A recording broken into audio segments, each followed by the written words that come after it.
Alors, voilà, je dis ça parce que c'est très important. Par contre, d'autres aspects qui ont une incidence notable sur la ressource, dans ce contexte réglementaire, ne sont absolument pas pris en compte. Je vais prendre quelques exemples qui sont significatifs. La protection du milieu et la qualité des eaux, qui sont pourtant un des éléments majeurs pour la protection de la ressource, ne fait l'objet d'aucun grand chantier. Aucun. On constate par exemple que les eaux du Rhône charrient, et notamment elles sont chargées de métaux lourds. On prend une décision d'interdiction de pêche dans le Rhône, mais on ne se préoccupe pas des incidences de cette eau, le mélange d'eau douce eau salée important pour le développement de la biomasse, mais aucun grand chantier au niveau de recherche n'est engagé pour mesurer l'incidence sur le secteur. Je sais que les comités locaux, les comités régionaux de pêche s'en sont préoccupés, mais on a par exemple le chantier lancé par le baron avec le via de Missia pour récolter les eaux du Rhône pour faire de l'irrigation sur le Languedoc-Roussillon, pour améliorer les capacités agricoles, etc., les zones de sécheresse, etc. Ok. Mais le problème, c'est qu'on va prendre de l'eau du Rhône avec ce qu'il y a dedans, on va le balancer donc par conséquent sur tous nos territoires régionaux. Tous ces territoires régionaux vont aller au bassin versant, tout ça on va le retrouver dans les lagunes demain. Et qu'est-ce qu'on va nous expliquer demain? On va nous expliquer qu'on va trouver des métaux lourds dans les étangs, etc. Alors que les études qui ont été faites, les récentes, sur toutes les lagunes que nous avons d'ici jusqu'à Saint-Cyprien, on n'a rien comme métaux lourds. Donc on est propre de ce point de vue. Vous voyez, je veux dire, on n'a pas une vraie démarche engagée là-dessus.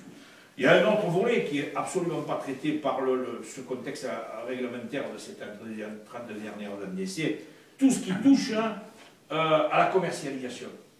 Alors on prend des mesures au nom de la protection de la ressource sur tout notre littoral, etc. Ok, mais on ne se préoccupe pas au niveau des grandes pêches hauturières de qui tient le marché de la commercialisation qui nous revient en boomerang au niveau des importations sur l'Europe, sur la France, etc. Or, il faut savoir qu'aujourd'hui, les capitaux les plus importants dans l'agroalimentaire sont des terriens, ne sont pas des maritimes. Par exemple, en France, c'est Intermarché et le plus grand armateur à la pêche, qui ne sait personne. S'ils affichent. Hein? Ils n'ont pas la pub. Oui, ils font la pub. Je veux dire, le grand public, lui, il pose cette question, il te regarde et il te dit, mais il joue voir celui-là. Et pourtant, c'est ça. C'est ça. Et c'est eux qui détiennent les parts de capitaux les plus importantes au niveau de la grande pêche. Alors, on fait de l'argumentation de la protection de la ressource ici, mais ces capitaux avec les trusts agroalimentaires qui détiennent la commercialisation et les importations, ils font de la surpêche ailleurs, dans toutes les mers du globe. Et ça nous revient, et petit à petit, donc, on réduit la capacité de pêche de nos pêcheries à nous, pêche artisanale, 92% en Méditerranée, voilà, pour donner la primauté, finalement, au marché à ces grands groupes de l'agroalimentaire. Alors, deux choses encore à ces quatre raisons essentielles.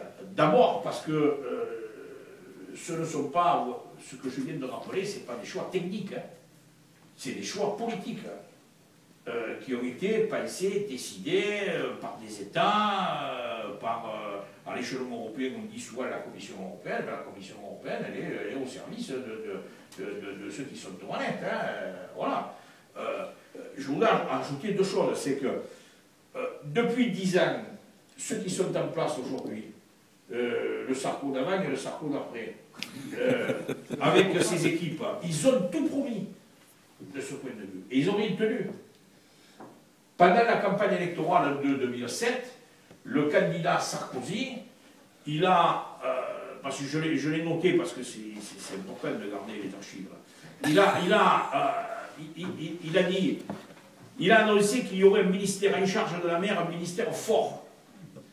Il s'est engagé à ce que les parlementaires littoraux aient des torts pour la Méditerranée, donc à répercuter cette promesse de monter un groupe parlementaire par façade maritime de tous les députés, et des torts a dit pour la Méditerranée de Menton à Perpignan, afin de traiter les problèmes de la pêche et du littoral.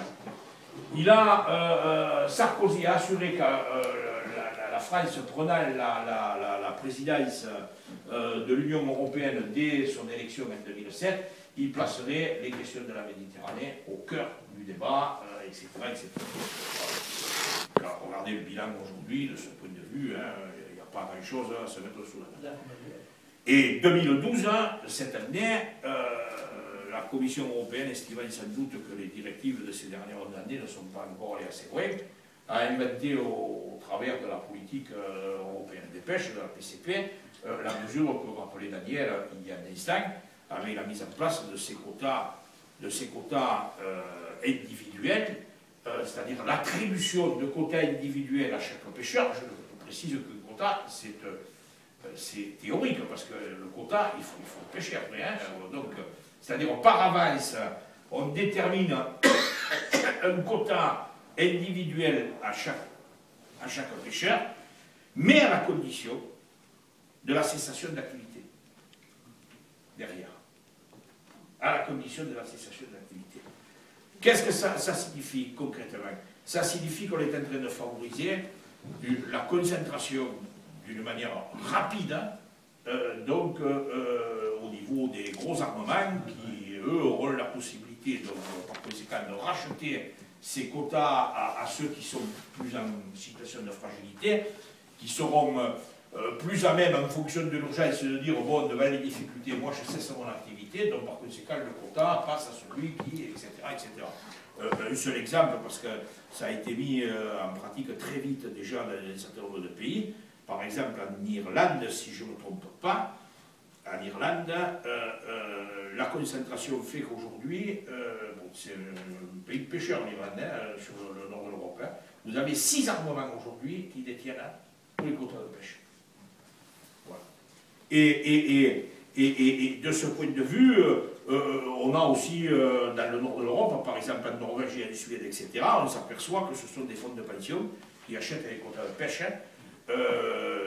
engendrant donc une source de spéculation et en même temps une accélération de la cessation d'activité.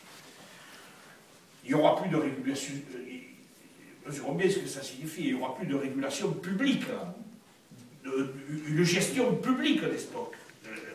C'est par la privatisation qu'on va pousser.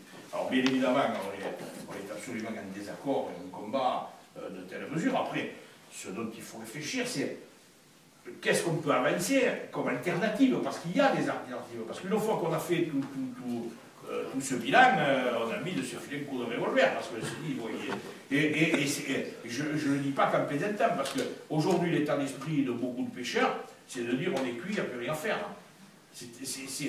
Tout ça vise aussi à laminer l'état d'esprit, à casser le ressort, pouvant considérer que ce secteur d'activité a encore de l'avenir pour les enfants, les petits-enfants, etc. Voilà. Alors, bien évidemment, ça passe par un changement profond de politique en France et en Europe, donc on échangera certainement. Hein.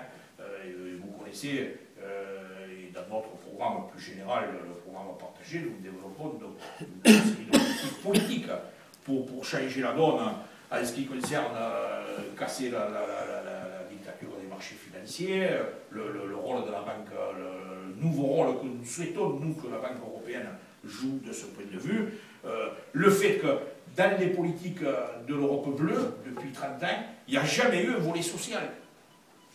Jamais un volet social. C'est-à-dire, vous voyez, plus chaque marin qui disparaît, on a un régime spécial en France qui s'appelle l'EDIM, qui a encore quelques avantages, notamment le départ à la retraite à 55 ans, etc., si on a les annuités pour partir. Mais chaque cessation d'activité, c'est des marins en moins. Il va arriver un moment où ce régime, il ne pourra plus tenir le coup, il va disparaître de lui-même. Donc il y a des enjeux extrêmement forts. Donc la nécessité d'un changement profond de politique en France et en Europe, il est posé pour les pêcheurs comme pour les autres. Et l'avenir de la pêche dépend aussi que les populations littorales, les gens qui sont autour et qui ne sont pas forcément pêcheurs, prennent en compte l'importance que représente ce secteur d'activité pour la vie de notre littoral, de nos communes, etc.